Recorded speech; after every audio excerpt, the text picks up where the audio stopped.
हमें बचपन से सिखाया जाता है कि कुछ भी बोलो लेकिन पहले सोच लो।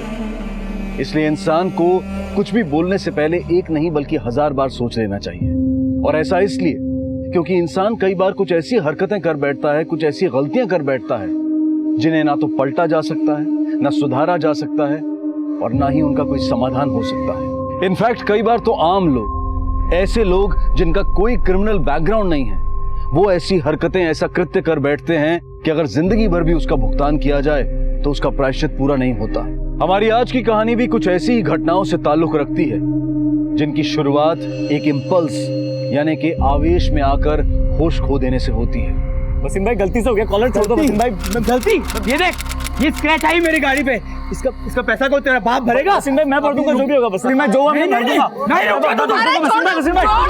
नहीं मम्मी खून साले। अरे रुको, अरे क्या कर रहे हो वसीम साहब? पहले बेटे को संभालो, देखो कितना खून बह रहा है। अस्पताल लेके जाओ। तूने मेरे बेटे का खून निकाला ना, अभी वैसे ही उससे ज्यादा खून तेरी बेटी का निकालूंगा। वो तेरी बेटी है ना, छोड़ूंगा नहीं उसको मैं। अरे वसीम भाई छोड़ूंगा नहीं, बच्चा भी खून हो जाएगा। लेके जाओ, रुक जाओ, खून बह रहा है। अरे अभी तो जा रहा हूँ, लेकिन अभी आऊंगा, तेरी बेटी को छोड़ूंगा नहीं। अरे फोन करके बाबू और रमेश को यहाँ बुला। दो में चल चल।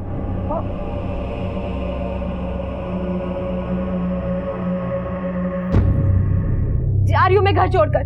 देखा ना वो वसीम का बच्चा कैसे धमकी देकर गया है, मेरी बच्ची की जान ले लेगा। तू बेकार में डर रही है, दिमाग खराब हो गया क्या तेरा? हाँ मेरा दिमाग खराब हो गया और तुम अपना देख लो।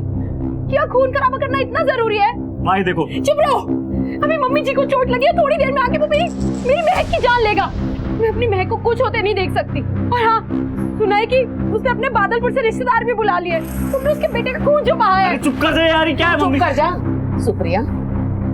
बेटा कुछ नहीं होगा तुझे, और ना तेरी महक को कुछ होगा। हम लोग हैं ना। और देख बेटा, तुझे कहीं भी जाने की जरूरत नहीं है। नहीं मम्मी जी, मैं नहीं रुक सकती। मैं अपनी महक को कुछ होते नहीं देख सकती। और हाँ, जा रही हूँ अपनी मम्मी के घर, 15 किलोमीटर दूर बाजितपुर। यहाँ से जैसे तैसे करके चली जाऊंगी। तुम बैठे रहो यहाँ पर। हाँ जा, जाना है तो। अरे बहुत शैतान हो गया ये, अभी से बात कराइए जरा। हाँ करा रही हूँ बात, 1 मिनट बस। हाँ करा रही हूँ बस। हाँ हाँ हाँ डैडी बोल रहे। हाँ हाँ। अरे खांसी हो रही है इसे? अरे सुन, ये सर्दी बहुत हो रही है, ढक के रख इसको। नहीं ठंड लग जाएगी, तबीयत खराब हो जाएगी। हाँ जाड़ा बहुत है। और भाई? अच्छा चल मैं बाद में बात करता हूँ, है ना, गाड़ी चला रहा हूँ। ठीक है। ओ भाई थम जा, तेरे को बहुत जल्दी हो रखी है। रमन भाई को तो आ जाने दे। अबे यार, तुम दोनों की वजह से रोज घर पहुंचने में देर हो जाती है। देख भाई, ये तू जान, दोस्ती की है ना तो निभानी तो पड़ेगी। तू डायलॉग मत मार, फोन लगा। अरे भाई आता ही होगा वो यार। बेटा सुन तो, सुप्रिया सुन तो बेटा, सुप्रिया।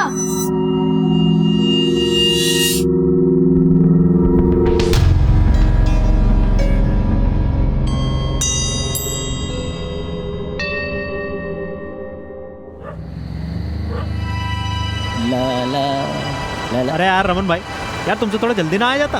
क्या चंदू कैसे सवाल करता है यार? दिमाग तो मेरा मालिक ने खराब कर रखा है, मुफ्त का ओवर टाइम कराता है। अरे यार तुम्हारे मुफ्त के ओवर टाइम और दोस्ती के चक्कर में मैं अपने घर परिवार को टाइम न दे पा रहा हूँ। अरे यार दिमाग तो मेरा खराब है। बेटा फर्स्ट क्लास पास हुआ है, बेचारा बोला पापा चॉकलेट लेके आना। अब इस ओवर टाइम के चक्कर में इतना टाइम ही नहीं मिलता। बताओ अब इतनी रात को चॉकलेट कहाँ मिलेगा?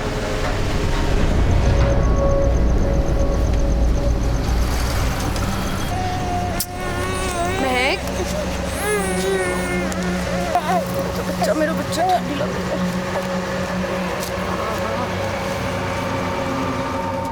पागल हो गया है तू?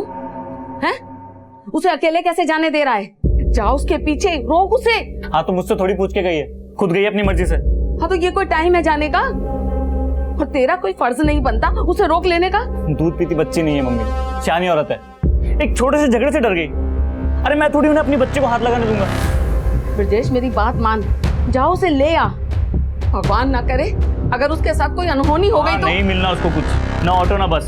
देख लेना आप, आ जाएगी लौट के घर वापस। और जब मिल भी गया तो कहाँ जाएगी? अपनी माँ के घर जाएगी ना, कहीं जंगल में नहीं जा रही वो। ब्रजेश ब्रिजेश का यूं अपनी पत्नी सुप्रिया और अपनी मासूम बच्ची महक को रात के अंधेरे में अकेले जाने देना, पत्नी की जिद के बावजूद उसके साथ ना जाने की वजह ब्रिजेश की लापरवाही नहीं बल्कि उसका अहंकार था। मैं क्यों झुकूं उसके आगे? अगर उसे जाना है तो जाए, अगर उसकी अकड़ है तो मेरी भी अकड़ है। इस तरह के विचारों ने न जाने कितने ही हादसों को जन्म दिया है। यह अहंकार, यह आवेग, यह इंपल्स पति पत्नी के बेशकीमती रिश्ते को एक पल में ही कितना असुरक्षित और कितना मूल्यहीन बना देता है। अहंकार का यह आवेश ब्रिजेश को कितना महंगा पड़ सकता है, शायद उसे इसका अंदाजा भी नहीं।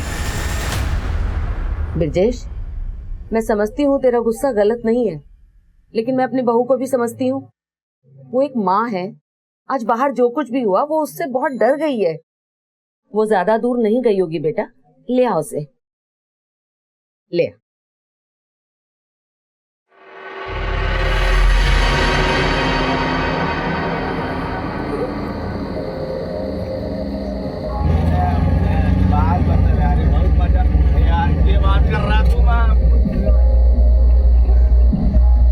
भाई साहब, बाजितपुर चलोगे क्या? हाँ जी चलेंगे, बैठ जाओ।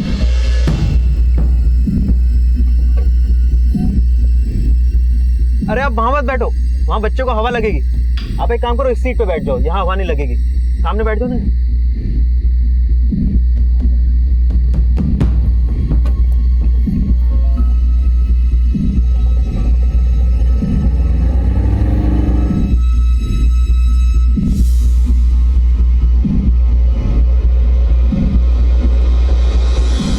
क्या हुआ ब्रिजेश, सुप्रिया मिली?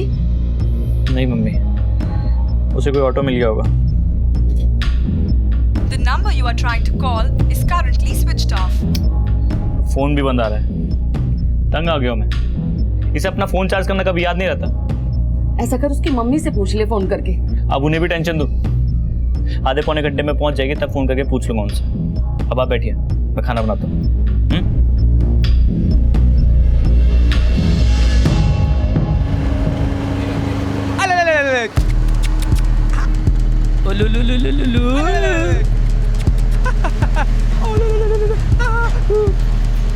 कितना प्यारा बच्चा है। क्या नाम है? महक। बहुत बढ़िया नाम है जी। वैसे मैडम, आप इतनी रात को कहाँ जा रहे थे? मायके जा रही थी। अच्छा,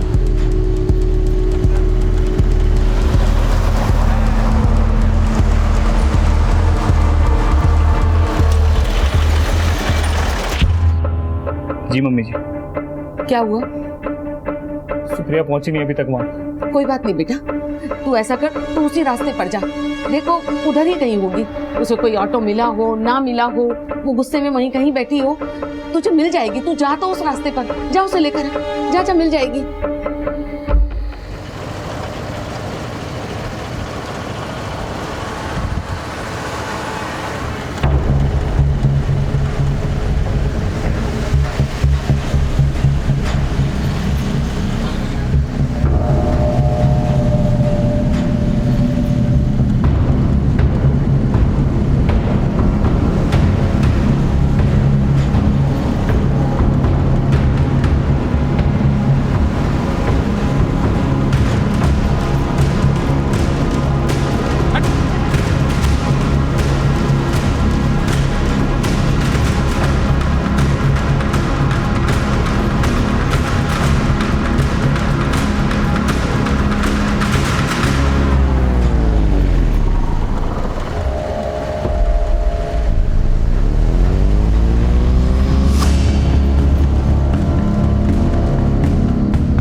सॉरी। ये क्या कर रहे हैं आप? Very sorry. भैया गाड़ी रोकिए आप, मुझे नहीं जाना आप लोगों के साथ, यही रोक दीजिए गाड़ी। सॉरी मैडम, थोड़ा झटका खा गई गाड़ी, गड्ढा आ गया था। सॉरी बोल दिया ना मैडम। पी रखी है क्या आपने? अच्छी तरह से जानती हूँ आप जैसे लोगों को मैंने कहा ना भैया गाड़ी रोकिए, मुझे नहीं जाना आपके साथ। मैडम सॉरी बोल दिया ना, हो गया ना। बस बस रहने दो अपना सॉरी।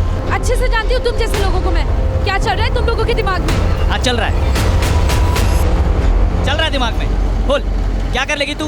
क्या कर लेगी? कहा ना गाड़ी रोको यहीं पर। तुम रोकते क्यों नहीं गाड़ी? इतनी देर से कह रही हूँ मैं। अरे मैडम, यहाँ कहाँ रोक दो गाड़ी? ये हाईवे है, यहाँ उतरना आपके लिए सेफ ना है। और 15 मिनट की बात है, पहुँच जाएंगे बाजितपुर। ये जानबूझ के कर रहे हो ना तुम लोग? तीनों की मिलीभगत है। रोक दो गाड़ी। बेकार का शक कर रही हो मैडम आप। कोई शक नहीं कर रही, सब जानती हूँ मैं। तुम लोगों की ना नीयत ठीक नहीं है। होश में रह के बात करो मैडम। हम लोग क्या गुंडे मावले दिखते हैं? वो क्या कहते हैं, बलात्कारी दिखते हैं क्या?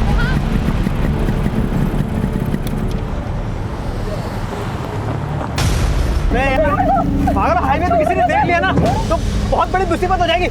अरे बिजू नहीं, छोड़ दो मुझे, छोड़ो मुझे। मैं तुम लोगों से तुम लोग छोड़ो, छोड़ दो मेरी बच्ची।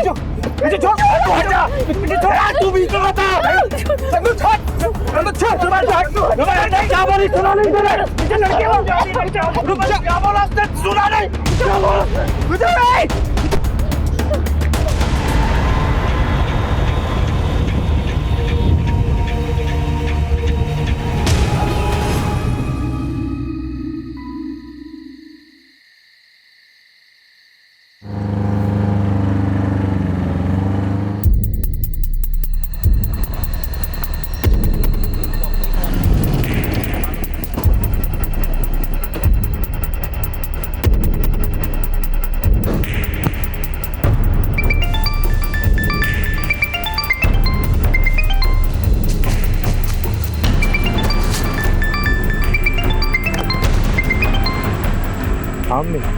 ब्रिजेश, बाजितपुर पहुंचा?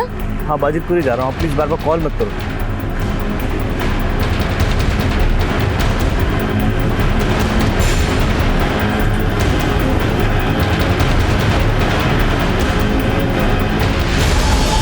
ये गलत है, ये सही नहीं किया तुमने। अरे कुछ गलत नहीं किया, कुछ चल के आई थी हमारे पास, ऊपर से धमकी अलग। मैं तो कहता हूँ बहती नदी में तू भी हाथ धो ले, अब कुछ ना कर पाएगी ये। मजे ले ले। देख, अगर तू कुछ नहीं करेगा ना तो भी तेरा नाम आएगा। मैं तो बोल रहा हूँ तू सारे अरमान पूरे कर ले। अरे जाना।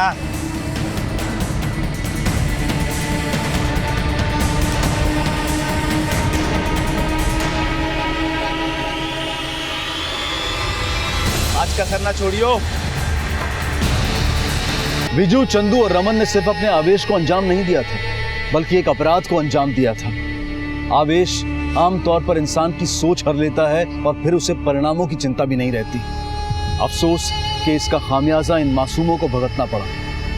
काश कि ब्रिजेश सही वक्त पर पहुंच गया होता।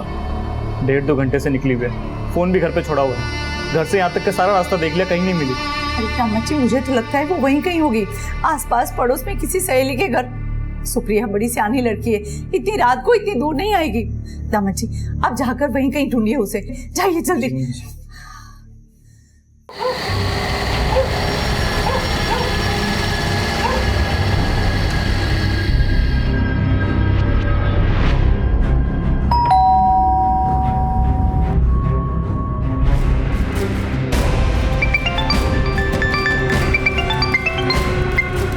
हाँ मम्मी।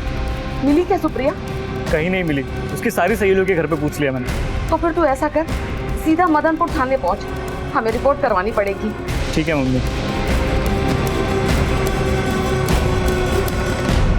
फिलहाल ये 3 लोग एक शैतानी अपराध करके फरार हो गए।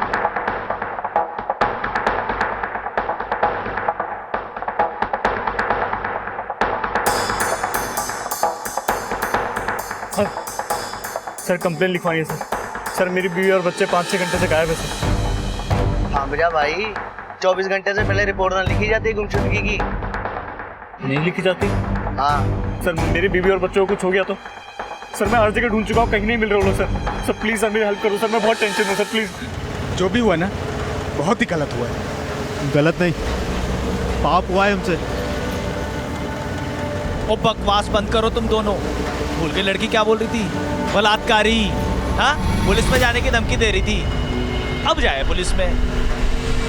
रमन भाई, आपकी बीवी को मरे हुए 3 साल हो गए ना, लेकिन आज तो बड़ा मजा आया होगा, हैं? और अब आप पाप पुण्य के प्रवचन दे रहे हैं। लाइफ को एंजॉय करो ना भाई, एंजॉय करो। भाई मैंने तो बड़ा एंजॉय किया। कैसी धमकी? सर मेरे हाथ में बसीन के बेटे को चोट लगी थी, तो उसने मेरी बेटी महक को नुकसान पहुंचाने की धमकी दी। तूने मेरे बेटे का खून निकाला ना, अभी वैसे ही उससे ज्यादा खून तेरी बेटी का निकालूंगा। यानी कि इसी धमकी की वजह से तुम्हारी बीवी बच्ची को लेकर घर छोड़कर चली गई? जी सर। ये भी तो हो सकता है कि आस पड़ोस में कहीं गई हो। नहीं सर, मैं आस पड़ोस में हर जगह देख चुका हूँ, वो कहीं नहीं मिली।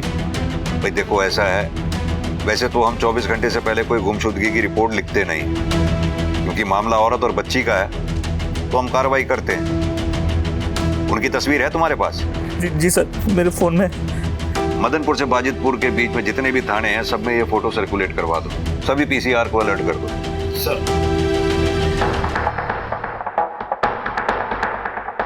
एक औरत जिसकी उम्र लगभग 23 साल है, वो अपने 8 महीने के बच्चे के साथ मदनपुर से बाजितपुर के लिए निकली है। उसके बारे में किसी को कोई भी इंफॉर्मेशन हो, मदनपुर चौकी में संपर्क करें।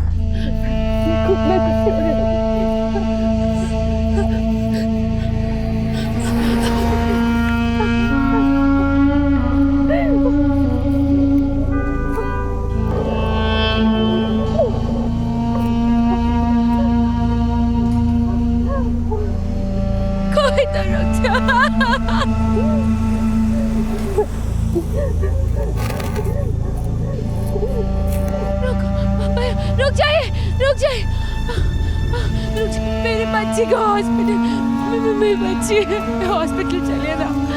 ये तो वही लग रही है।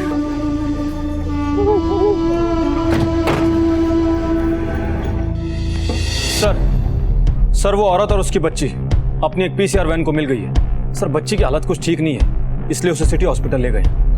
चलो तिवारी, ब्रिजेश की फैमिली को इन्फॉर्म कर दो।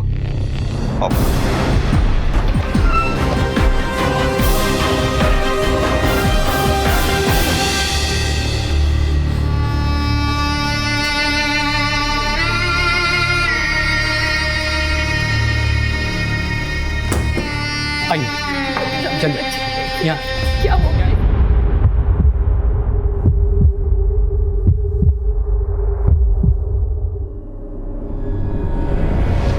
कितने बजे निकली थी तुम घर से?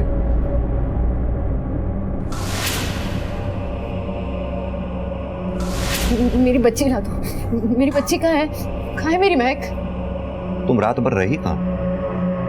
क्या हुआ है तुम्हारे साथ? तुम लेके गई थी ना मेरी बच्ची को। मेरी बच्ची ला कर दो। भूखी है, कल रात से भूखी है, वो छोटी सी है, समझ में नहीं आता। सुप्रिया, तुम्हारी बेटी अब नहीं रही।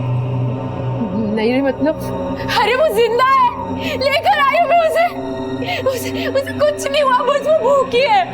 मेरी महक को ला दो, छोटी सी है वो। तुम्हें बताया ना, लेके गए थे, मेरी बच्ची ला कर दो, वो छोटी है, भूखी है। संभालो अपने आप को सुप्रिया। दे दो सुप्रिया, अरे सुप्रिया, बच्ची ला दो। तुम्हारी बेटी को मारा किसने? क्या हादसा हुआ था? और कौन था तुम्हारे साथ? अरे मेरी बच्ची बहुत छोटी है।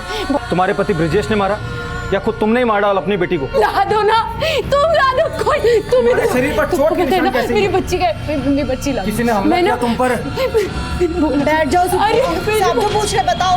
मेरी बच्ची शाम को जाओ कल हाथ से बहुत रो रही थी वो। मेरी छोटी सी बच्ची मेरे बिना नहीं रखती। इसकी बच्चे की मौत की वजह क्या है? मुझे लगता है बच्ची की मौत सर पे चोट लगने से हुई है और ये औरत शॉक में। डॉक्टर साहब, मुझे लगता है इसके साथ कोई अनहोनी हुई है। इसका मेडिकल टेस्ट करवाओ। जी मैं देखता हूँ। मेरी बैग में चला दो। मेरी बच्ची छोटी है, उसे कुछ नहीं होगा। मैं अपने बच्चे को कुछ होने की दूंगी। महक ला।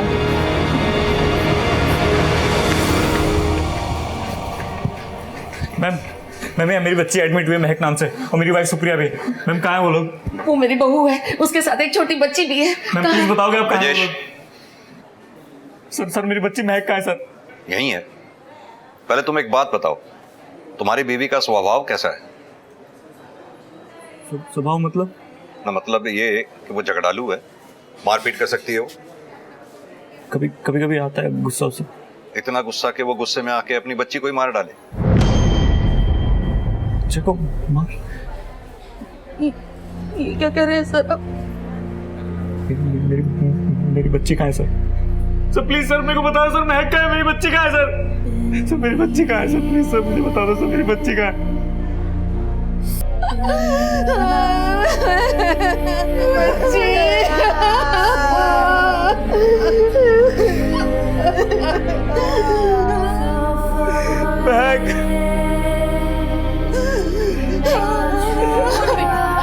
तेरी माँ आगे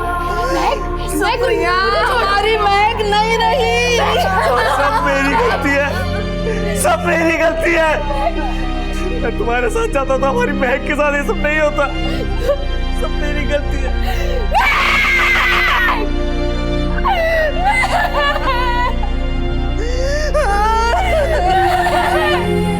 अपनी बेटी को नहीं बचा मैं, नहीं बचा मैं अपनी बेटी को। मेरी गलती है। मेरी बच्ची,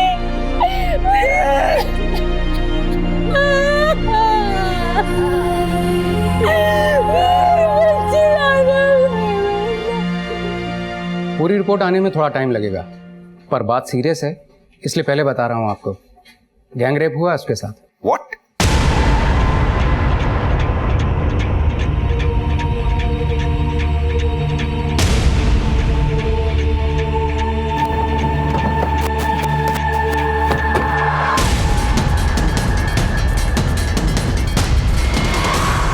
ये क्या कह रहे हैं आप? जी, मेडिकल रिपोर्ट के मुताबिक आपकी बहू के साथ सामूहिक बलात्कार हुआ।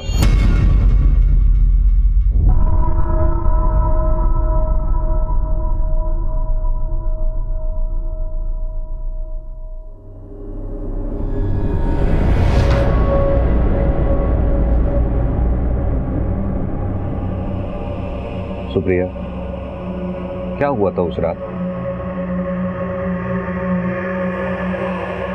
देखो सुप्रिया, तुम्हारा बोलना बहुत जरूरी है ना। तो जिन्होंने ये सब किया है वो साफ बच लेंगे। समझने की कोशिश करो। तुम एक माँ हो, अपने बच्चे की खातिर ही बोलो। एक औरत हो, तुम्हारे ऊपर अत्याचार हुआ, उसके खिलाफ बोलोगी नहीं? बोल बेटा, बोल दे।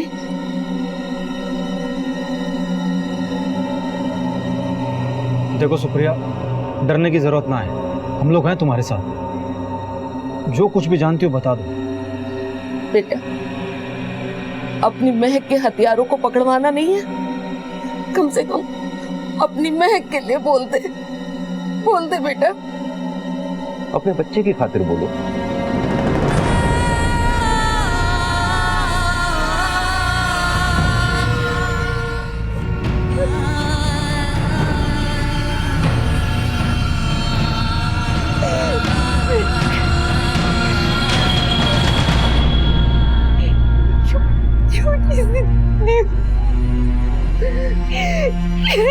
क्या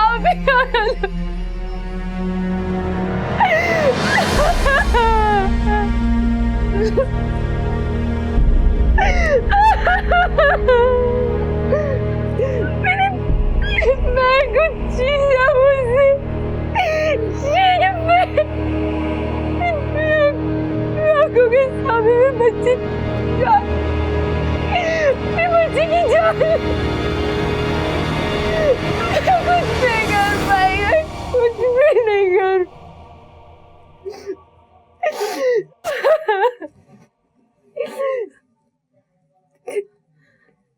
तीन आदमी थे, वो रास्ते में मिल गए, मेरे साथ बदतमीजी की।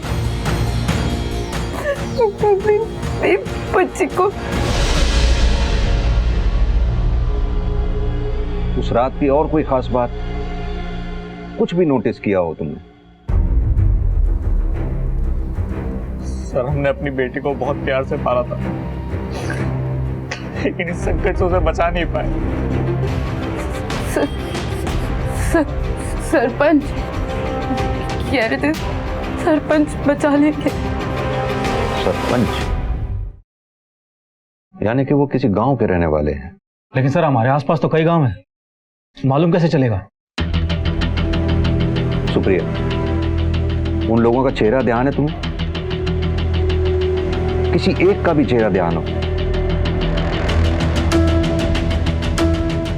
अले अले अले अले बस बस बस क्या हुआ?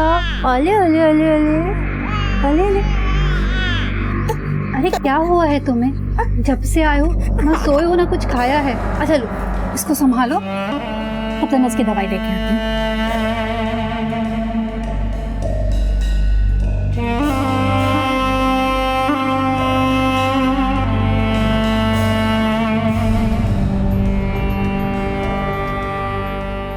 योगेश, ये हादसा मदनपुर और बाजीपुर के बीच में हुआ है और दोनों जगहों के बीच का फासला करीब 15 किलोमीटर है। पीसीआर के मुताबिक सुप्रिया उन्हें जहां मिली थी वो एरिया मदनपुर से 10 किलोमीटर की दूरी पे है, यानी कि जो कुछ भी हुआ इसी बीच में हुआ। क्राइम स्पॉट पे भी जाके देखो, शायद कुछ मिले। सर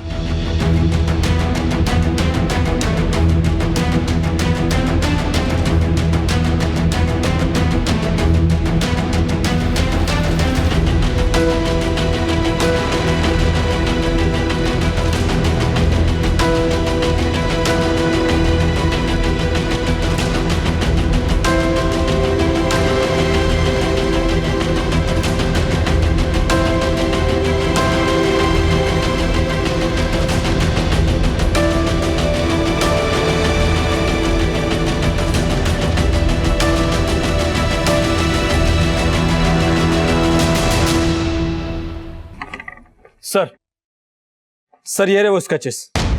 सर सुप्रिया के बताए हुलिये के मुताबिक ये दोनों स्केच उन दोनों रेपिस्ट से मैच नहीं कर पाए, जबकि सर ये स्केच मैच कर गया। सर ये स्केच उस ऑटो ड्राइवर का है जिसमें सुप्रिया बैठी थी। भाई साहब बाजितपुर चलोगे क्या? हाँ जी चलेंगे, बैठ जाओ। सर सुप्रिया के बच्चे की पोस्टमार्टम रिपोर्ट।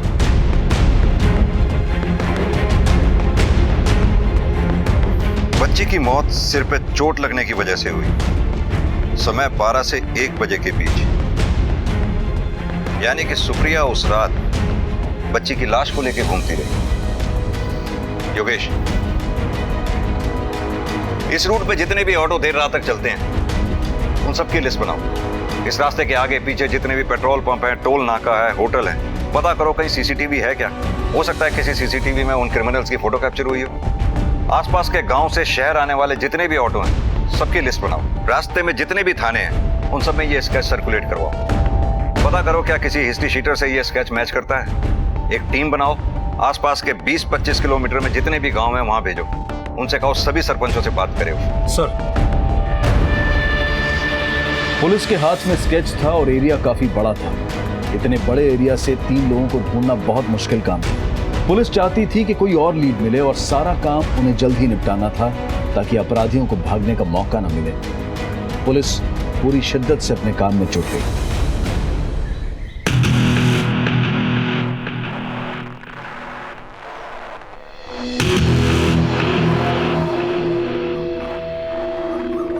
तो चल भाई, बहुत बैठ लिए, ऐश करके आते हैं।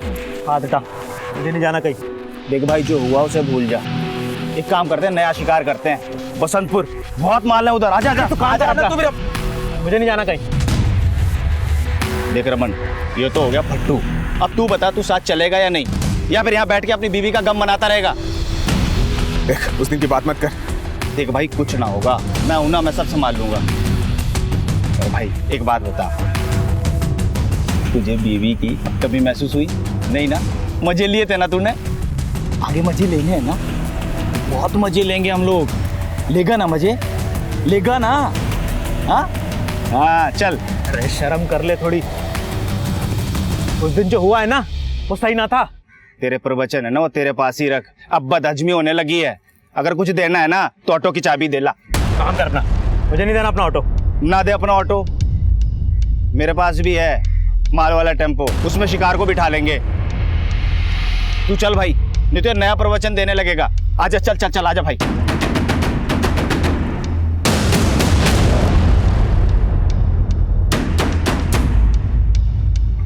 सर उस ऑटो रिक्शा वाले का पता लग गया है। ये ग्राम बंदीपुर का रहने वाला है। सर वहाँ के सरपंच ने स्केच पहचान लिया है। हो सकता है बाकी दोनों भी उसी गांव के रहने वाले हों। चलो।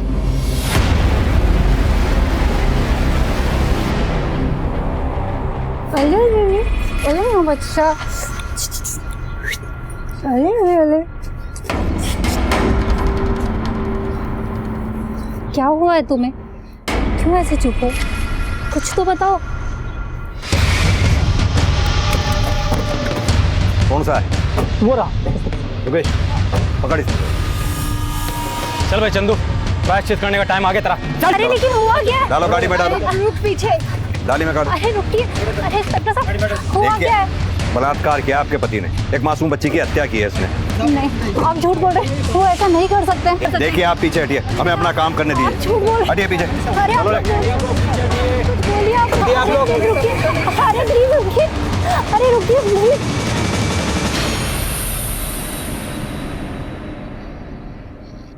बोल। गलती हो गई साहब, दोस्तों के बहकावे में शराब पी रखी थी साहब। मैंने खुद को रोकने की कोशिश की लेकिन नीयत खराब हो गई साहब। नीयत खराब हो गई थी? नीयत? बच्ची को क्यों मारा? और तेरा तो एक बेटा भी है ना, जरा सा भी ख्याल ना है तुझे? बोल। साहब उसके सर पे शैतान सवार था,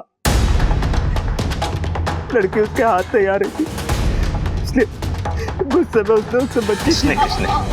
तेरे साथ दो लोग थे, कौन है वो दोनों? रमन पाल और विजू कुमार।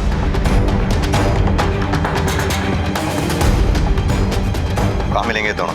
पता नहीं साहब, लेकिन साहब विजू आया था मेरे पास साहब। वो बोल रहा था कि बसंतपुर फैक्ट्री के पास से किसी लड़की को उठाना है साहब। मैंने जाने से मना कर दिया, लेकिन वो रमन को अपने साथ ले गया साहब। वो मुझसे मेरे ऑटो मांग रहा था, लेकिन मैंने चाबी देने से मना कर दिया, इसलिए वो अपना माल वाला टेम्पो अपने साथ ले गया।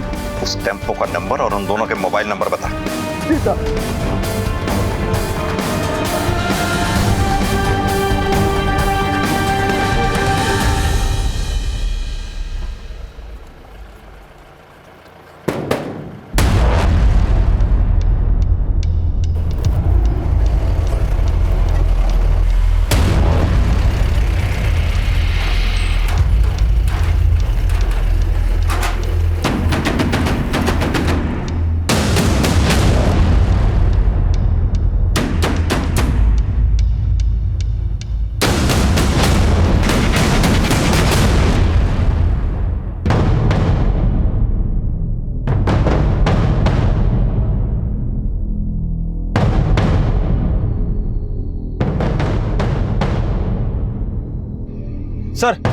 सर वो रहा टेम्पो जिसके बारे में चंदू ने हमें बताया था, 9329। पक्का वही है? हाँ सर। ले कमाल दे, दौड़ा उसके पीछे।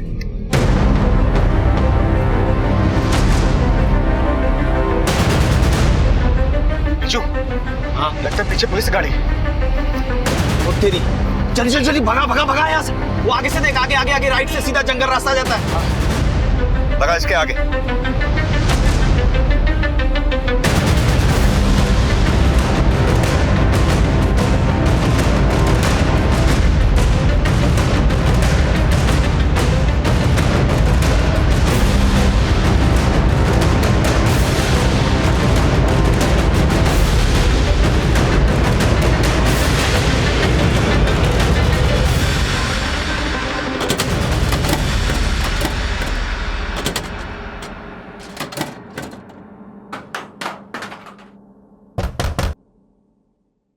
खोलो इसे।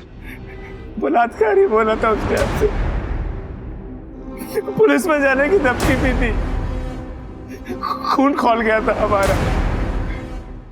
साहब हमारी ऐसी पहले से कोई नियत नहीं थी, लेकिन उस लड़की ने धमकी दी थी। बीजू ने बोला कि उसको सबक सिखाते। साहब मैं इसके बहकावे में आ गया, गलती हो गई मुझसे। बच्ची को क्यों मारा? साहब दारू पी रखी थी, होश नहीं था, और वो बच्ची रोए जा रही थी, वो अर्थ उसे छोड़ नहीं रही थी। सब वो कबाब में हड्डी बन रही थी, इसलिए मैंने सिर्फ उसे हाथ से खींच के अलग किया। साहब मुझे बिल्कुल अंदाजा नहीं था कि वो मर जाएगी, मैंने सोचा नहीं था साहब। बिना सोचे इतनी हिम्मत आ गई, और वो भी ऐसी हिम्मत कि लड़कियों की इज्जत से खेलना अपनी आदत बना डाला। तुम लोगों को अगर मौत की भी सजा मिले ना, कम है। मदनपुर पुलिस नोएडा उत्तर प्रदेश ने शिकायत दर्ज किए जाने के सिर्फ 48 घंटों में अपनी सूझबूझ और मेहनत से इस संगीन केस को हल कर दिया, जिसके लिए उनकी जितनी सराहना की जाए वो कम है।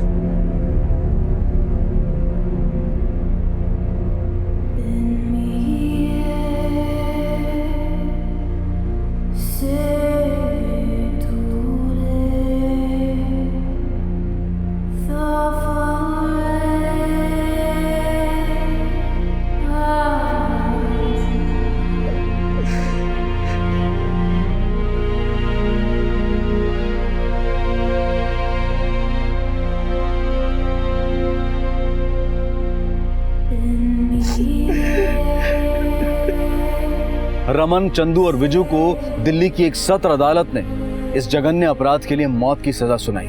काश इन लोगों ने अपने आवेश को समय रहते नियंत्रण में कर लिया होता। काश विवेक और बुद्धि इनका साथ देती और आवेश थम जाता, अपराध का रूप न लेता। कम से कम किसी की जान और इज्जत के साथ दरिंदगी का तांडव तो ना होता। लेकिन यहाँ पर आवेश में अपराधी नहीं बल्कि विक्टिम का संबंधी, बच्ची का पिता और सुप्रिया का पति ब्रिजेश भी था। पहले लापरवाही में और फिर अहंकार में आकर उसने अपनी पत्नी और अपनी बच्ची को हैवानियत के मुंह में धकेल दिया। सड़क चलती लड़की पर सीटी बजाना हीरोगिरी नहीं बल्कि एक शर्मनाक हरकत है, अपराध है। और जब इन्हीं छोटे छोटे अपराधों में मजा आने लगे तो समझ लीजिए कि बड़ा अपराध और जेल की सलाखें दूर नहीं। देखते हैं हमारे आज के एपिसोड की दूसरी कहानी। अब जो गलती से फंसा हुआ है वो तो सुधर सकता है, कोई प्रॉब्लम नहीं है, लेकिन जिसने क्राइम को अपना प्रोफेशन बनाया है, पैशन बनाया है, वो क्या सुधरेगा? ये लोग अपने सोसाइटी के लिए जहर है, जहर। सही बात है। और ये जहर को एनकाउंटर करके हटाना पड़ेगा। इनकाउंटर स्पेशलिस्ट रघुराम को सस्पेंड कर दिया गया है। ये वही रघुराम है जिनका स्टिंग ऑपरेशन हुआ था और जिसमें वो ये कहते हुए सुने गए थे, एनकाउंटर करके हटाना पड़ता है।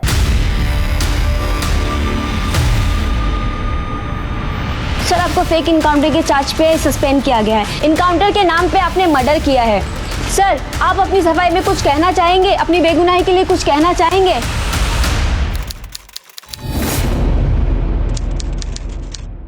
सर, मेरा नाम भरत मनोहर है। मैं क्राइम रिपोर्टर हूँ। मैं डिजिटल मैगजीन क्राइम मिरर के लिए काम करता हूँ। भरत मनोहर? ओह, अच्छा अच्छा अच्छा, आप वो भरत मनोहर है जिन्होंने बड़े बड़े लोगों का स्टिंग ऑपरेशन किया है? जी, एक्चुअली वो लोग जो चुपके चुपके बुरे काम करते हैं ना, उन्हीं लोगों का चुपके चुपके मैं वीडियो टेप बना के उसे एक्सपोज कर देता हूँ। सर, मुझे अभी भी जगदीश और काजल के बारे में इंफॉर्मेशन मिली। सर, इन दोनों ने ना सिग्मा प्लेसमेंट एजेंसी करके एक फर्जी कंपनी बनाई, जिसके अंदर ये भोली भाली गरीब लड़कियों को पहला फुसला कर लाते हैं पैसे का लालच देकर और उन्हें 40-50 हज़ार में बेच देते हैं। अब मैं इनका स्टिंग ऑपरेशन करके इनको एक्सपोज करने वाला हूँ।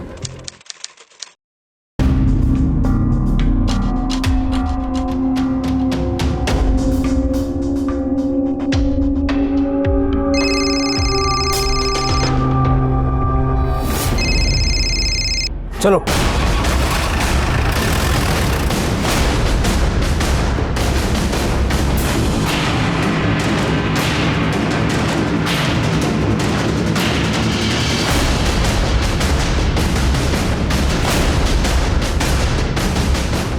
चलो, तुम्हारे कैश गिनने का टाइम आ गया, मुझे लेके चलो सबको। मतलब भरत भाई, ये क्या चल रहा है? सर, ये स्टिंग ऑपरेशन की फुटेज। Sting operation? काहे का स्टिंग ऑपरेशन? किया क्या हमने? ह्यूमन ट्रैफिकिंग, देखो व्यापार। इंग्लिश हिंदी दोनों समझते हो ना? अब बिना चूंचा किए गाड़ी में बैठो वरना यहीं से आओ भगत चालू हो जाएगी तुम्हारी। सर, हमने लेके चलो इनको। हमने कुछ नहीं किया। चलिए, बात तो मानिए सर। ये क्या है भरत?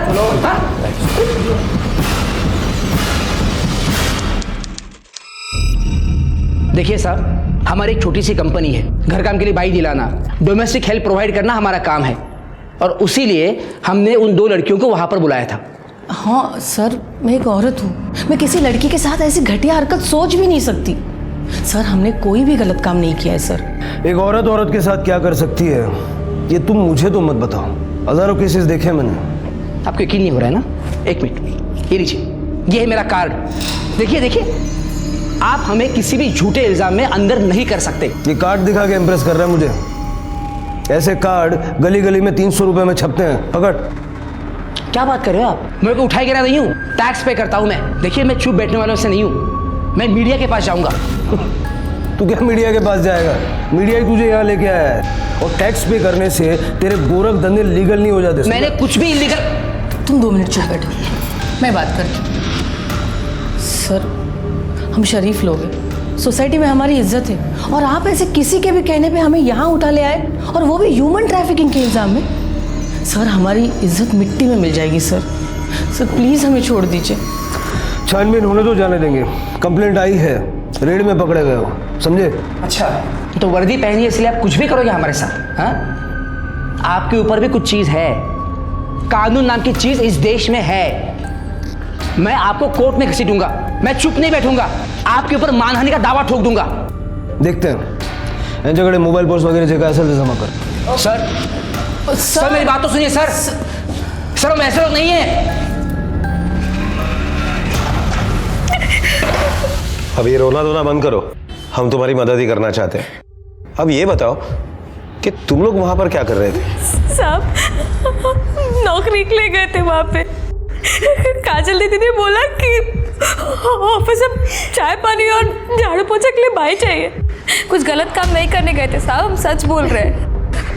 अभी क्या साहब, कभी कोई गलत काम नहीं किया। घर घर काम करके पेट पाल रही हूँ साहब। एक छोटी बच्ची भी है पड़ोसी के पास। इनका मेडिकल करवाओ, स्टेटमेंट लिखवा लो और जाने दो। ओके सर, आइए।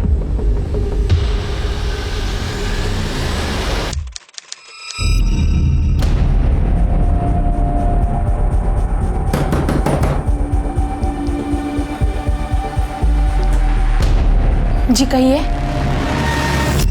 साहब, हम लोग भी टेंशन में, पता नहीं कहाँ चले गए। दोपहर से गायब हो। उसकी मिसिंग कंप्लेंट लिखवाने पुलिस स्टेशन जाने को सोच रहे थे। और साहब, मुंबई उसके लिए नया है।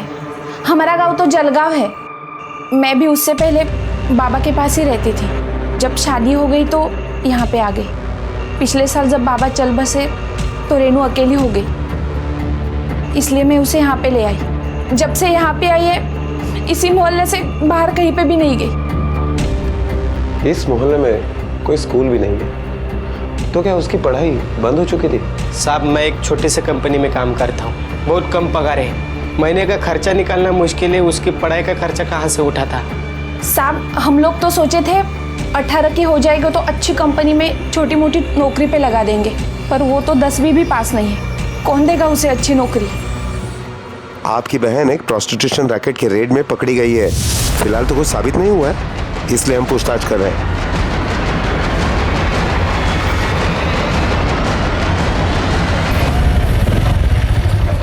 शायद ये घर है।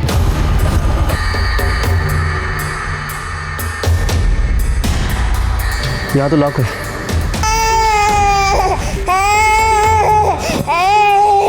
चला त्यांना विचारूया। मैडम, ये सीमाचं घर है ना? हो साहब। इसके घर में कौन कौन रहता है? और इसकी ये बेटी, उसके पति तो 6 महीना पहले इसे छोड़कर चला गया। बेचारी तब से अकेली इस बच्ची को पाल रही है। लोगों के घर में झाड़ू इकट्ठा करके पैसे कमा लेती है। अच्छा, ये काम पर कब जाती है और वापस कब लौटती है? साहब, दोपहर को जाती है, शाम को 6 बजे तक वापस आ जाती है। मालूम नहीं क्यों आज अभी तक आई नहीं। बच्ची कब से रोई जा रही है। मैं वही देखने के लिए बाहर आई। पर साहब, आप सीमा के बारे में इतना क्यों पूछ रहे हैं? कुछ हुआ है क्या? सर, रेणु और सीमा की मेडिकल रिपोर्ट कल आ जाएगी। सर, साइबर टेक्नीशियन के मुताबिक उस चिप का डेटा रिकवर करने की कोशिश की तो पता चला कि वो चिप तो खाली है, उसमें कोई रिकॉर्डिंग हुई ही नहीं। मुझे अगर वो जगदीश को ब्लैकमेल करना चाहता था या लड़कियों का फायदा उठाना चाहता था या फिर उसका कोई पर्सनल मोटिव था, तो उसने पुलिस को इन्वॉल्व करने का रिस्क क्यों लिया? स्टिंग ऑपरेशन के जरिए जहां बड़े बड़े खुलासे हुए, वहीं स्टिंग ऑपरेशन के जरिए खुलासे करने वाले पत्रकार भी खुद इसका शिकार होते हुए दिखाई दे।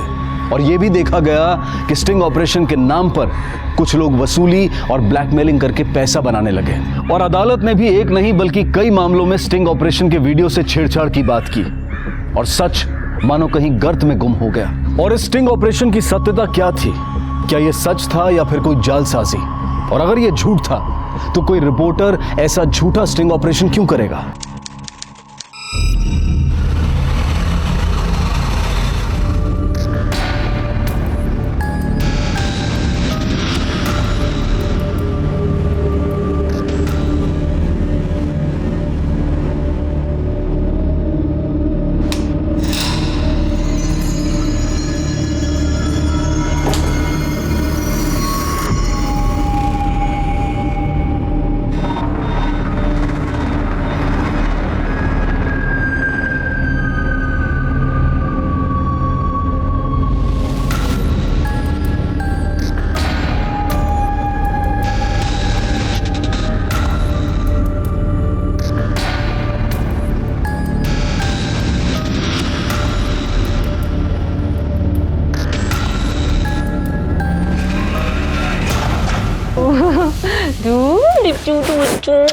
अच्छा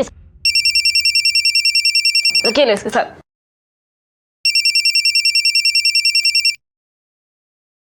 हाँ बोलो। मैं भरत बोल रहा हूँ। जानती हूँ, क्यों फोन किया ये बताओ। देखो सरिता, मेरे साथ इतना हार्श होने की जरूरत नहीं। मैं जानता हूँ हमारे बीच के रिश्ते सारे खत्म हो गए हैं, लेकिन मेरी बेटी है तुम्हारे घर में, जिसे मिलने के लिए मुझे कोर्ट ने इजाजत दी है। और मैंने तुम्हें यही याद दिलाने के लिए फोन किया था कि कल मेरी उससे मिलने की तारीख है। कल मुझे कुछ जरूरी काम है, तुम नेक्स्ट वीक मिल लेना। सरिता प्लीज ऐसे मत करो।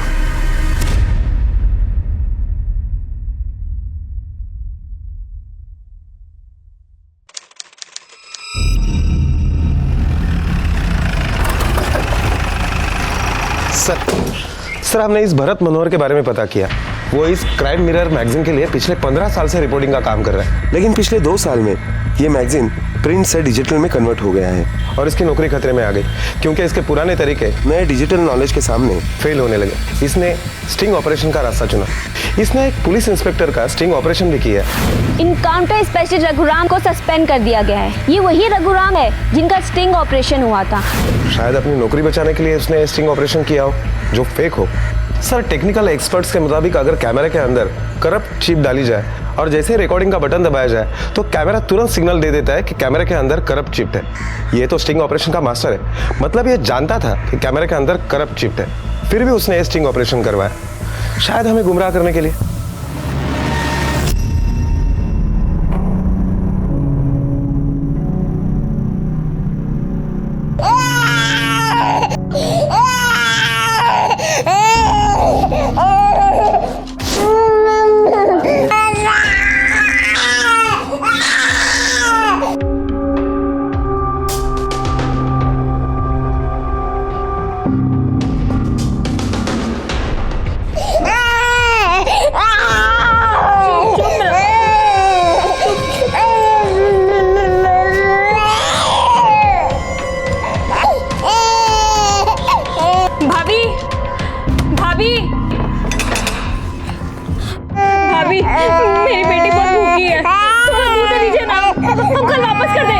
माफी करो, हम ना गरीब लोग हैं, हमारे पास इतना नहीं है कि हम बांटते फिरे। और तुझे पैसों की क्या जरूरत है? तेरे पास तो इतने है कि तू दूध तो छोड़, दूध की डेयरी तक खरीद सकती है। तू कितनी सती सावित्री है ना, ये मैं बहुत अच्छी तरीके से जान चुकी हूँ। और तेरे जैसी औरत के साथ बात करके ना मैं अपनी बदनामी नहीं करवाना चाहती हूँ। चल निकल यहाँ से। भाभी सुनिए ना, भाभी बात सुनिए ना, भाभी।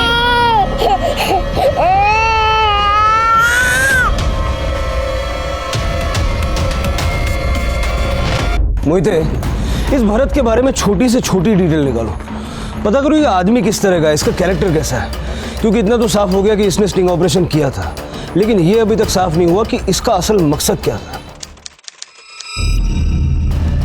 सर भरत बहुत सीनियर एक्सपीरियंस जर्नलिस्ट है, मुझे नहीं लगता है वो ऐसा कुछ कर सकता है। क्या कर सकता है क्या नहीं ये तो नहीं पता, पर हाँ उसने ये स्टिंग ऑपरेशन से बहुत लोगों से दुश्मनी मोल ली है। पुलिस के सामने ये केस एक पहेली की तरह से बन गया था। एक स्टिंग ऑपरेशन तो हुआ था, लेकिन चिप में कोई रिकॉर्डिंग नहीं थी। पत्रकार भरत देह व्यापार का आरोप काजल और जगदीश पर लगा रहा था और वो दोनों भरत पर एक झूठे स्टिंग ऑपरेशन का आरोप लगा रहे थे। दोनों में से कौन सच कह रहा था, यह जानना बेहद चुनौतीपूर्ण था। और ये स्टिंग ऑपरेशन इस केस से जुड़े हर व्यक्ति की जिंदगी में क्या बदलाव लाने वाला था। ये लो पानी पी लो। भूख लगी है? कुछ खाना खाओगी?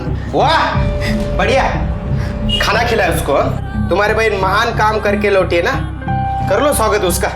चल चल यहाँ से निकल, चल यहाँ से निकल, चल चल निकल। नहीं तू ऐसे नहीं मानेंगे ना, यहाँ से निकल। तेरे जैसे लड़के को यहाँ कहाँ पे जाएगी वो? बहुत ठिकाने आप उसके पास, कहीं पे भी जाए, लेकिन यहाँ नहीं रह सकते हो। मुझे समाज में रहने का है। एक बात सुन, मेरे पीठ पीछे उससे बात की या मिली ना तो तुझे घर से निकाल दूंगा, समझिए? तू क्या मुंह देख रही? चल निकल यहाँ से, चल निकल यहाँ से। आईना तेरी शक्ल मत दिखाना मुझे, चल निकल यहाँ से।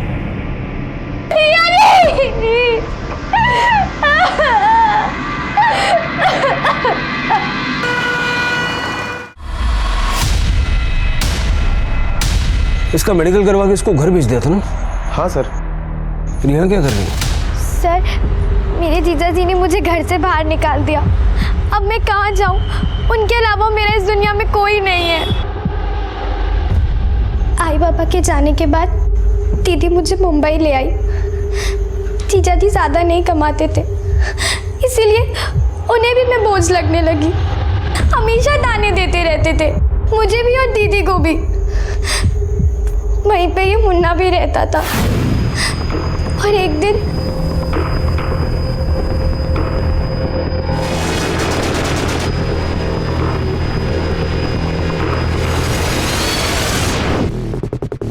क्या सोच रही है? आज फिर खाना नहीं मिला ना? क्यों अपनी बेइज्जती करवा रही है? हैं? कुछ काम धाम कर, हैं? अपने पैरों पे खड़ी हो जा। जब 4 पैसे आएंगे ना तो इनका मुंह अपने आप बंद हो जाएगा। मैं दिलवाता हूँ तेरे को काम।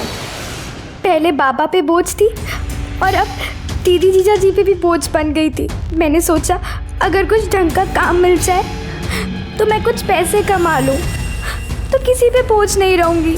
इसीलिए मैं मुन्ना के साथ गई। वो मुझे अनीता आंटी के पास लेकर गया। फिर अनीता आंटी ने मुझे काजल मैडम से मिलाया एक रेस्टोरेंट में। अगले दिन काजल मैडम मुझे एक ऑफिस में लेके गई, वही ऑफिस जहाँ से आप हमें यहाँ लेके आए थे। तो जब उस दिन तुम्हें ऑफिस बुलाया गया था, हमारे पहुंचने से पहले वहाँ क्या क्या हुआ था? काजल मैडम ने उस आदमी को मुझे देखने को बोला। चल कपड़े उतार। जी? हाँ हाँ कपड़े उतारो अपने। काजल दीदी क्या कह रहे? पूरे 50,000 दिए तुम्हारे, तो कपड़े तो उतारने पड़ेंगे ना। फिर वो मेरे पास आया और मेरे कपड़े उतारने लगा और फिर इधर उधर हाथ लगाने लगा। मोहिते, एनजीओ को फोन करो और इसे उनके साथ रखवाने का प्रबंध करो। Okay sir. अच्छा, वो ऑफिस जहाँ इनको अरेस्ट किया वो किसका है? आपका है? नहीं सर, मेरा नहीं, मेरे एक फ्रेंड का है, मिस्टर आलोक पटेल। सर वो रियल एस्टेट में डील करते हैं और पहले भी मेरी मदद कर चुके हैं। जब मैंने उन्हें इस केस के बारे में बताया तो फिर से तैयार हो गए मेरी मदद करने के लिए। अच्छा, ये आलोक पटेल का ज़रा नंबर दीजिए मुझे। सर इनका नंबर क्यों चाहिए सर? आप खामखा इन्हें केस में घसीट रहे हैं सर, बल्कि उन्होंने तो आपकी हेल्प ही की है सर। अगर हेल्प कर रहे हैं तो थैंक यू तो बोलना बनता है ना। और वैसे भी हम जानते हैं हमें क्या करना चाहिए और क्या नहीं करना चाहिए। आप नंबर दीजिए।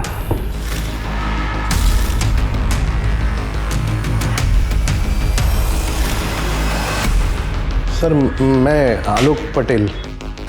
भरत मनोहर का कहना है कि आपने हमारी हेल्प करने के लिए अपना ऑफिस उनको स्टिंग ऑपरेशन करने के लिए दिया। आज हमने वहाँ पर रेड की, वहाँ से हमने 2 लड़कियों को और 2 एजेंट्स को गिरफ्तार किया है। तो क्या आप पहले से जानते थे कि आपके ऑफिस में ऐसा कुछ होने वाला है और आपकी ऑफिस कुछ दिनों के लिए सील हो सकती है। सर भरत को मैं काफी टाइम से जानता हूँ। इन्होंने कहा था कि इनको ऑफिस में कोई मीटिंग लेनी है, इसलिए मैंने इन्हें ऑफिस दिया था। लेकिन ये स्टिंग ऑपरेशन और ह्यूमन ट्रैफिकिंग का नाम भी नहीं लिया इसने। तो ऐसे ही भरोसा करके ऑफिस दे दिया? इस बात का क्या सबूत है कि तुम इसमें शामिल नहीं हो? सर मैं ये लड़की वड़की का चक्कर। भरत, अरे क्या यार बेकार में मुझे फंसा रहा है तू? हाँ, एक तो भरोसा करके तुम्हें ऑफिस दिया, अब ये पुलिस वालों के सवालों का जवाब भी मैं दूं क्या? आलोक भाई शांत हो जाओ, कुछ नहीं होगा। अरे क्या शांत हो जाऊं? बैठे बिठाए तुमने मुसीबत खड़ी कर दी। मदद करने का यही इनाम दिया क्या तुमने मुझे? आप दोनों शांत हो जाइए। फिलहाल आप दोनों यहाँ से जा सकते हैं, लेकिन शहर से बाहर मत जाना। चलिए। इसने आलोक पटेल को भनक तक नहीं लगने दी उसके ऑफिस में वो क्या करने वाला था। मुझे लेकिन फिर भी उसका मोटिव क्या हो सकता है, क्योंकि उसने खुद हमें फोन किया था और वो अपने आप को जानबूझ के ऐसे मामले में तो फंसाएगा नहीं। फिर भी उस पर नजर रखो। रेनू के बयान ने इस पूरे केस को घुमाकर रख दिया था। हर कोई एक दूसरे पर आरोप लगा रहा था। भरत को समझने के लिए अब पुलिस ने उसकी पत्नी और उसके जानने वालों से उसके बारे में पूछताछ शुरू की। सर, आप क्यों मुझे इन्वेस्टिगेशन के नाम पर परेशान कर रहे हो? मैं आपको पहले ही बता चुकी हूँ कि मैं उस आदमी को छोड़ चुकी हूँ, जिसके लिए मैंने सब कुछ किया। उस आदमी ने एक प्रोस्टिट्यूट के लिए मुझे धोखा दिया। अरे बंद करो अपना ये समाज सेवा का ढोंग। ये समाज सेवा नहीं है, मेरा काम है और मेरे काम को गाली मत दो। अच्छा, तुम काम के नाम पर हमारे रिश्ते को गाली दे सकते हो, मैं तुम्हारे ढोंग को गाली नहीं दे सकती हूँ। अरे तुम्हारा असली रूप देख लिया है मैंने। बंद करो ये शरीफ होने का नाटक। मुझे शर्म आती है खुद पर कि मैंने तुम जैसे नीच आदमी के लिए अपनी फैमिली, अपना करियर सब कुछ छोड़ दिया, लेकिन तुमने एक प्रोस्टिट्यूट के लिए 1000 बार समझाया तुम्हें सरिता, मैंने 1000 बार कि हमारे बीच में कुछ नहीं है। एक औरत होने के बावजूद एक दूसरी औरत के लिए तुम्हारे प्रति बिल्कुल भी सहानुभूति नहीं है। मुझे उससे नहीं पर तुमसे उम्मीद थी। अरे क्या उम्मीद थी मुझसे? कि मैं एक रिपोर्टर होने के बावजूद उस दलदल में फंसी हुई लड़की की मदद ना करूं, उसे उस नरक से ना बचाऊं? क्योंकि जो तुम्हारे दिमाग में जो गंदगी बसी हुई है, उसकी वजह से मैं उस लड़की को उस कीचड़ में मरने के लिए छोड़ दूं? बेशर्मी की भी हद होती है भरत। तुम अब भी खुद को डिफेंड कर रहे हो। समझने समझाने का वक्त चला गया। मुझे रहना ही नहीं है तुम्हारे साथ। मैं डिवोर्स फाइल कर रही हूँ। प्रोस्टिट्यूट के लिए आपको धोखा दिया? मतलब? थी एक जिसे उसने रेड लाइट एरिया से अपने स्टिंग ऑपरेशन के थ्रू बचाया था। एक प्रोस्टिट्यूट को बचाया और आपको धोखा दिया। ये दोनों बातें एक दूसरे से बिल्कुल उल्टी है। उस लड़की का नंबर है आपके पास जिसे उसने बचाया था?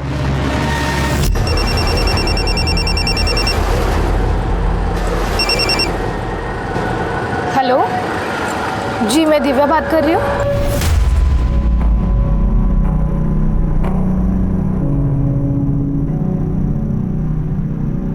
साहब, मैं नासिक से हूँ। मेरे अंकल काम देने का झूठ बोलकर मुझे मुंबई लेके आए और यहाँ के लड़कियों के दलाल को मुझे बेच दिया। सब वहाँ पे मैं अकेली लड़की नहीं थी, मेरे जैसी और बहुत सारी लड़कियाँ थी जिनके साथ दिन रात बहुत बुरा काम होता था। तो फिर तुम वहाँ से बाहर कैसे निकले? भरत साहब जैसे नेक इंसान की वजह से मैं वहाँ से बाहर निकल पाई सर। उन्होंने स्टिंग ऑपरेशन किया और पुलिस को बताया, जिसमें सब लोग पकड़े गए। जो लड़कियां जहाँ की थी उनको वहीं पे भेज दिया। साहब, मैं भी घर चली गई थी, लेकिन जब मेरे घर वालों को पता चला कि इतने दिन मैं कहाँ थी, क्या कर रही थी, तो उन्होंने मुझे घर में लेने से इनकार कर दिया। मैं सड़क पर आ गई थी साहब, तो मैंने भरत सर को बोला, वो मुझे एनजीओ में लेके गए। तो जब भरत ने तुम्हारे लिए इतना कुछ किया तो उसने उसकी कोई कीमत मांगी? मेरा मतलब है फिजिकल फेवर या ऐसा कुछ?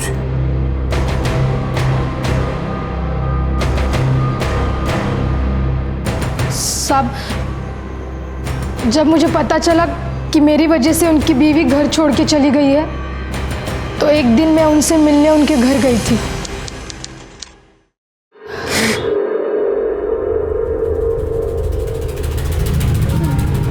सर, ये सब मेरी वजह से हुआ है।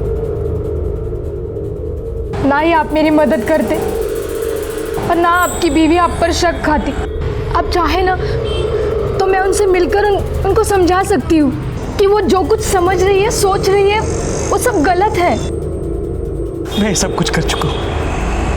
वो मेरी बात मानने को तैयार ही नहीं है। मेरा परिवार टूट गया, मेरा घर टूट गया, मुझे समझ में नहीं आ रहा मैं क्या करूँ, समझ में नहीं आ रहा।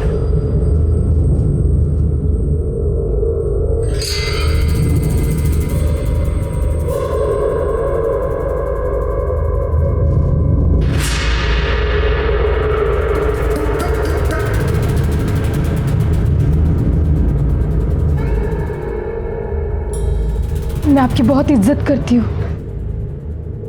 पर मुझसे ये सब सॉरी।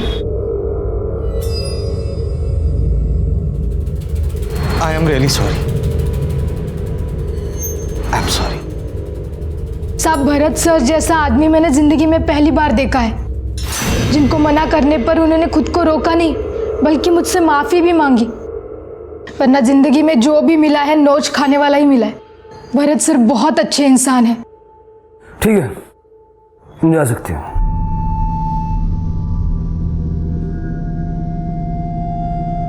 साहब, आपसे एक विनती है। मैं अब नौकरी कर रही हूँ, अच्छी जिंदगी जी रही हूँ, कुछ दिनों में शादी भी हो जाएगी। आप लोग प्लीज मुझे इन सब बातों में मत फंसाइए।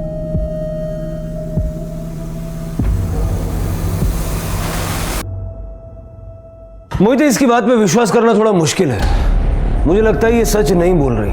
अगर भरत ने इसके साथ कुछ गलत किया भी होगा तो ये छुपा रही है, क्योंकि अब इसके साथ सब कुछ ठीक है और ये नहीं चाहती है कि इसके पास की वजह से इसका फ्यूचर खराब हो। मोहिते, भरत को वापस बुलाओ। मिस्टर मनोहर, डिटेल में बताइए ये स्टिंग ऑपरेशन आपने कैसे किया? सर, मैंने इनकी कंपनी के ऑफिस पे फ़ोन किया और इन्होंने मुझे गोरई बोरीवली वेस्ट वाले एड्रेस पर बुलाया।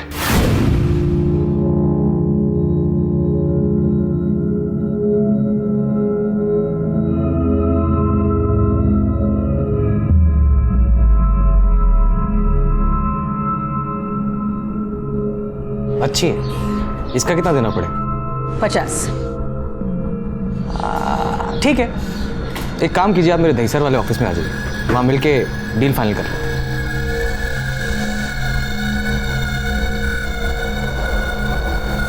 आपने छोटे लड़की के लिए बोला था, फिर भी मैं दोनों को ले आई हूँ। एक बार देख लो और जिसको रखना है वो बता दो।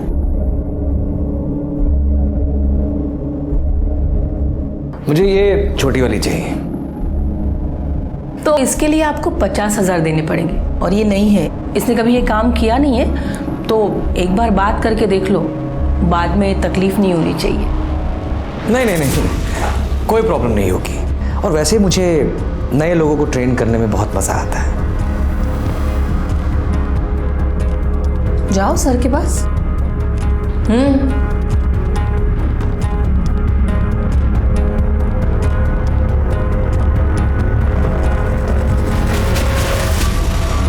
क्या नाम है तुम्हारा? रेनू। कितने साल की हो तुम? पिछले महीने 15 साल की हुई हूँ।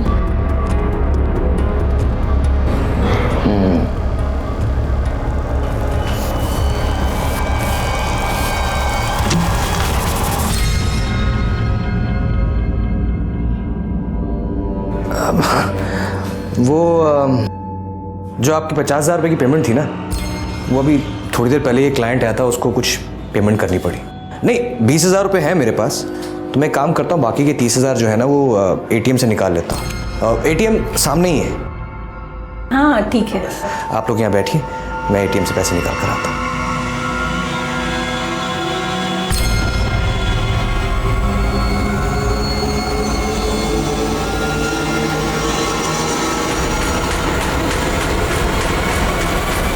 हेलो। लेकिन जगदीश और लड़कियों का कहना है कि आपने उन्हें वहां घर काम के लिए बाई चाहिए ऐसा बोल के बुलाया था। वो कोई देह व्यापार नहीं करते और आप उन पे झूठा इल्जाम लगा रहे हो। भरत के बयान के उलट रेनू का कुछ और ही कहना था। रेनू ने उस पर शारीरिक उत्पीड़न और जबरदस्ती संबंध बनाने का आरोप लगाया था। सर, आपके हिसाब से मैंने उसके सारे कपड़े उतारे और उसे मोलेस्ट किया, मगर ग्लास के उस कैबिन के बाहर सबने देखा होगा ना सर, उनमें से किसी ने भी कुछ नहीं बोला। क्यों? क्योंकि सर आपने उनमें से किसी की भी स्टेटमेंट ही नहीं ली, क्योंकि अगर आप लेते तो आपका झूठ पकड़ा जाता। शायद सर आप भूल रहे हैं कि वहां मैंने आपको बुलाया था। चलो मान लेते हैं कि तुमने कुछ नहीं किया और ये स्टिंग ऑपरेशन तुम्हारे काम का हिस्सा था। पुलिस को बुलाया, वो भी अच्छा काम किया, लेकिन अपने स्टिंग ऑपरेशन को सच दिखाने के लिए तुम्हें लड़की के पास जाना पड़ा होगा, उसे छूना भी पड़ा होगा। समझते करना पड़ता है। हम भी जब अंडरकवर ऑपरेशन करते हैं तो ऑपरेशन को सक्सेसफुल बनाने के लिए कभी कभी छोटी मोटी गलत चीजें करनी पड़ती हैं। सर जो हुआ नहीं हुआ वो तो कोर्ट में साबित हो जाएगा सर। वैसे भी इतनी क्या जल्दी है? लेकिन चाल बहुत अच्छी चली सर आपने, बहुत अच्छी। मगर मैं फंसा नहीं, क्योंकि मैंने कुछ गलत किया ही नहीं सर। मैं जानता हूं सर, अपने डिपार्टमेंट के एक पुलिस ऑफिसर का बदला लेने के लिए आप ये केस मुझ पे डाल रहे हैं। ठीक है सर, आप अपने डिपार्टमेंट के प्रति अपनी वफादारी दिखाइए और मैं अपने काम के प्रति। बाकी जो होगा वो देखा जाएगा सर। भरत, तुम्हारी याददाश्त कमजोर है। तुम भूल गए कि जिस दिन हमने रेड डाली थी उस दिन छुट्टी थी और ऑफिस में जगदीश, काजल, तुम्हारे और उन 2 लड़कियों के अलावा और कोई नहीं था।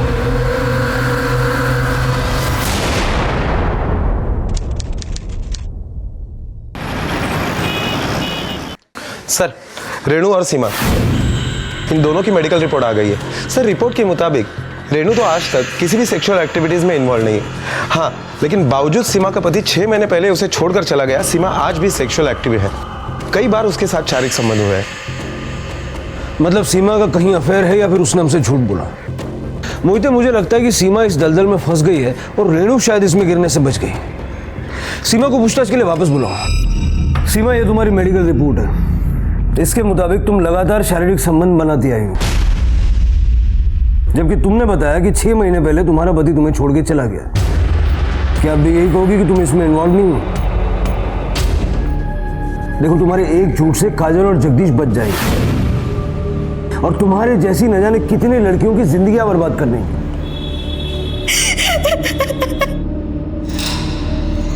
साहब, जो भी किया मजबूरी में किया, मर्जी नहीं थी हमारी। कैसी मजबूरी? साहब, हम छपरा से 16 साल की उम्र में हमारी शादी हो गई। पति के साथ हम मुंबई आ गए। अभी 6 महीने पहले हमारी एक बेटी हुई है साहब। पति को लड़का चाहिए था, इतना नाराज हुआ लड़की होने पे कि छोड़कर ही चला गया।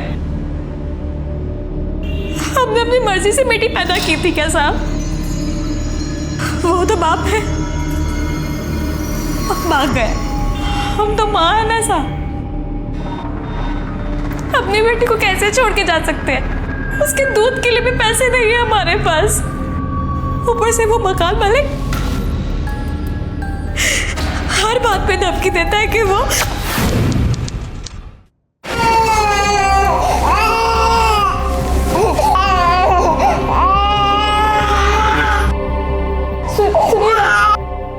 थोड़ा पैसे दे दीजिए ना, अभी बेटी भूखी है। किस बात के पैसे? ये जो था ना, ये भरपाई थी। पिछले 2 महीने को भाड़ा नहीं दिया ना उसकी, अभी ये महीने का बाकी है। आता हूँ अगले हफ्ते वसूली करने। अच्छा, पैसे चाहिए ना तुझे? एक औरत है, तू बोले तो मिलवा देता हूँ उससे। वो तुझे लोगों के घर में झाड़ू कट्टे का काम दिलवा देगी।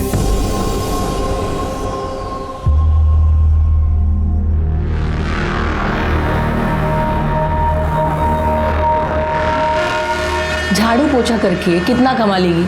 महीना भर खुद को घिसेगी ना तो भी ज्यादा से ज्यादा 1000-1200, उसके ऊपर नहीं।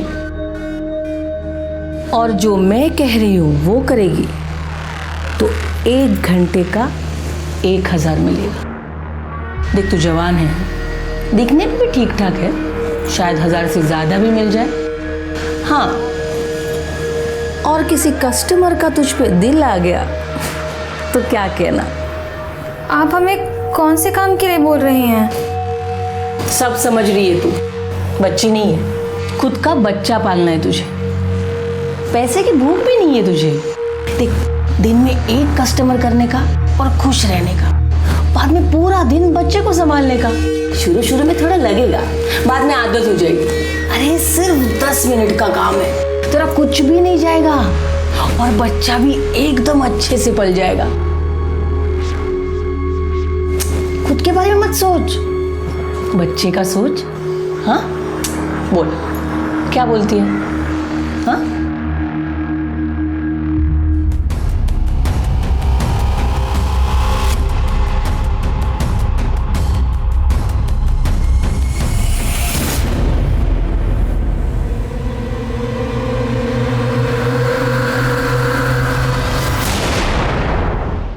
भरत मनोहर भी वहां आया था, वही आदमी जिसने तुम सबको पकड़वाया।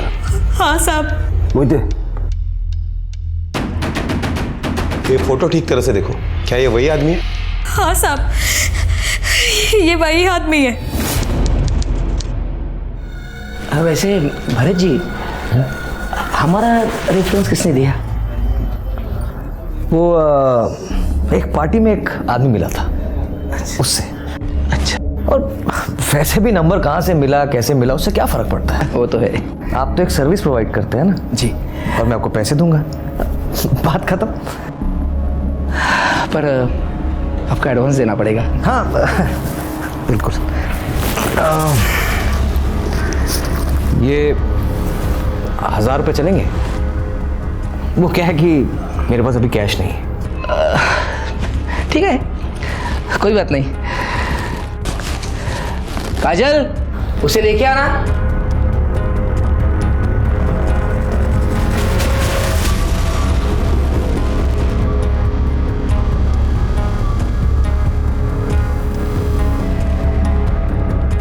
देखिए सर, ये चलेगी आपको? I mean, आप चाहे तो चेक कर सकते हैं। हाँ, अच्छी है ये।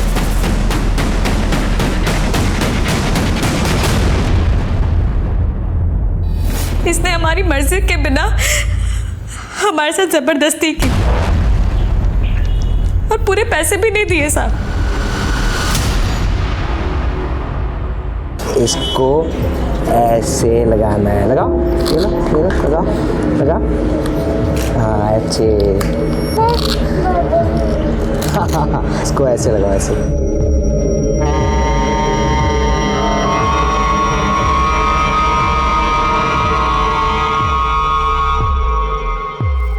सरिता, क्यों ना हम अपना पास भुला दें, अपनी जिंदगी को एक नई तरह से शुरू करें। अरे अपने लिए नहीं, कम से कम हमारी बच्ची के लिए। उसे तुम जैसे बाप की जरूरत नहीं है, और ये बात मैं कभी नहीं भूल सकती कि एक प्रोस्टिट्यूट के लिए तुमने मुझे धोखा दिया था। सरिता, मेरा उससे कोई संबंध नहीं था, मैं तो उसकी सिर्फ मदद कर रहा था। मिस्टर भरत मनोहर, अभी आपको कई जगह पर सफाई देनी है, हम आपको लेने आए, चलिए हमारे साथ। मतलब ये कि सीमा ने बयान दिया है कि आपने उसके ऊपर बलात्कार किया है।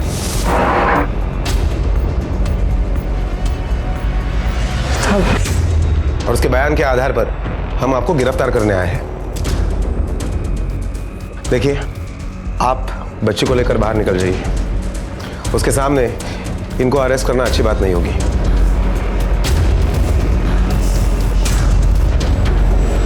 सरिता, सरिता, चलिए। तो ऐसे आपके डिपार्टमेंट ने मुझसे बदला लेने का फैसला किया है, हाँ? मुझे फंसाया गया है। अब तो आप ये भी कहेंगे ना कि ये जो मेरे खिलाफ चार्जेस हैं ये नॉन बेरेबल है, यही कहेंगे ना आप, है ना? बहुत जानकारी रखते हैं आप, बाकी की जानकारी पुलिस स्टेशन में आकर देना।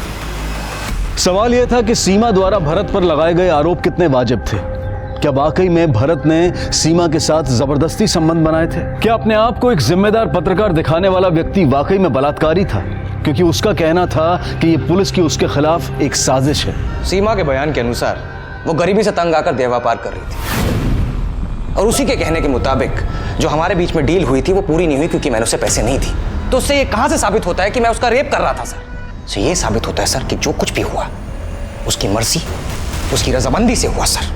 ये रही आपकी इल्जाम की बात, और सर दूसरी बात मैं ये प्रूव कर सकता हूँ कि हमारे बीच में कुछ नहीं हुआ। तो तुम ना ही कभी जगदीश के घर गए, ना ही तुमने सीमा को कभी देखा? सर मैं जगदीश के घर गया था, मगर वो हमारे स्टिंग ऑपरेशन का एक हिस्सा था सर।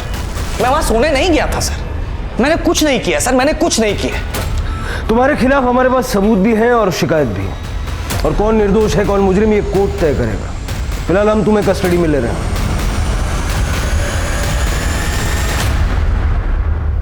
मोहिते, अगर जगदीश प्रजापति देह व्यापार कर रहा है तो उसके घर पे भी कुछ ना कुछ सबूत तो मिलेंगे।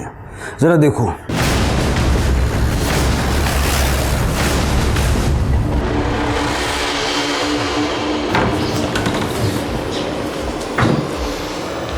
पूरे घर की तलाशी लो। Okay sir.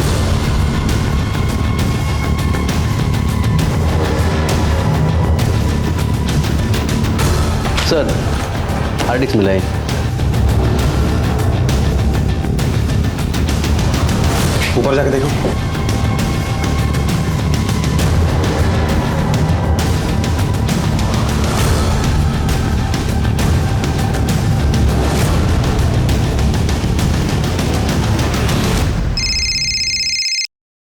हाँ मोहिते, बोल। सर, हमें जगदीश प्रजापति के घर से एक डेस्कटॉप कंप्यूटर की हार्ड डिस्क, एक रजिस्टर और एक बिल बुक मिला है। वो हार्ड डिस्क हमें साइबर सेल में भेज दी है। शायद हमें उससे कुछ प्रूफ मिले। गुड गुड गुड मोहिते, तुम लोगों का भांडा फूट चुका है। सीमा ने सारी पोल खोल दी तुम लोगों की। तुम दोनों ने ही सीमा को प्रोस्टिट्यूशन में धकेला था और तुम्हारी ये डोमेस्टिक हेल्प की कंपनी एक दिखावा है। अब सच सच बोलोगे या दूसरे तरीके अपनाए? सर, मैं सच कहता हूँ, हमने ये कंपनी डोमेस्टिक हेल्प के लिए खोली थी, लेकिन उसमें ज्यादा कमाई नहीं हो रही थी। फिर ये ऑप्शन सामने आ गया तो हम लालच में आ गए।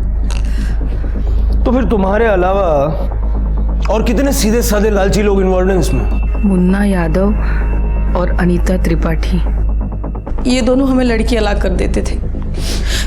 गरीब मजबूर लड़कियों को काम देने का झांसा देके हमारे पास लाते थे और हमें बेच देते थे। और ये भरत मनोहर का क्या लेना देना है? उसने हमें नहीं, आपको भी धोखा दिया है सर। पहले उसने लड़कियों के साथ मजे लूटे और उसके बाद आपको दिखाने के लिए ये स्टिंग ऑपरेशन का नाटक किया। ये केस पेचीदा हो गया था, स्थिति जड़ हो गई थी। पुलिस को ऐसे कोई पुख्ता सबूत नहीं मिल पाए थे जिन्हें वो भरत मनोहर के खिलाफ कोर्ट में पेश कर पाए। दूसरी तरफ सीमा के बयान एक दूसरे के विपरीत जा रहे थे। एक बार उसने कहा कि भरत ने काजल को पैसे दिए थे और दूसरी तरफ वो इस बात से इनकार कर रही थी। इस हालत में सीमा को भरत के खिलाफ कोर्ट में पेश नहीं किया जा सकता था, क्योंकि इसका फायदा भी भरत को ही मिलता। सारी इन्वेस्टिगेशन गड्ढमड हो गई थी। जब उम्मीद की कोई किरण नहीं थी, तब एक राह खुली और पुलिस की दूसरी टुकड़ी ने मुन्ना पांडे और अनीता त्रिपाठी को ढूंढ निकाला, जो इस देह व्यापार में लिप्त और दो कड़ियां थी और शायद इस केस को और रफ्तार देने वाली थी। बताता हूँ साहब, सब बताता हूँ।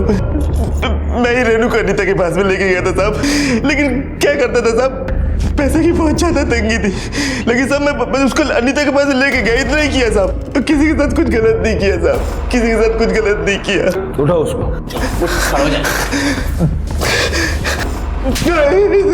15 साल की एक बच्ची को बेच दिया और अभी सोच रहे कि कुछ गलत नहीं किया। मोहिते, इसको इतना तोड़ो, इसकी समझ में आना चाहिए क्या सही है और क्या गलत। हाँ बेटा।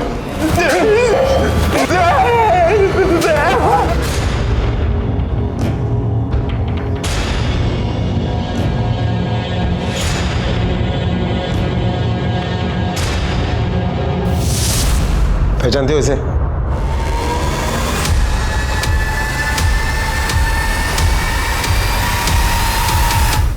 यही था वो, यही है वो। क्यों किया ऐसा? यही था जिसने मेरी जिंदगी बर्बाद कर दी। क्यों किया तूने ऐसा? क्यों किया? क्यों किया? क्यों किया? बोल, क्यों किया तूने ऐसा? देखिए, उसको लेके जा। क्यों किया?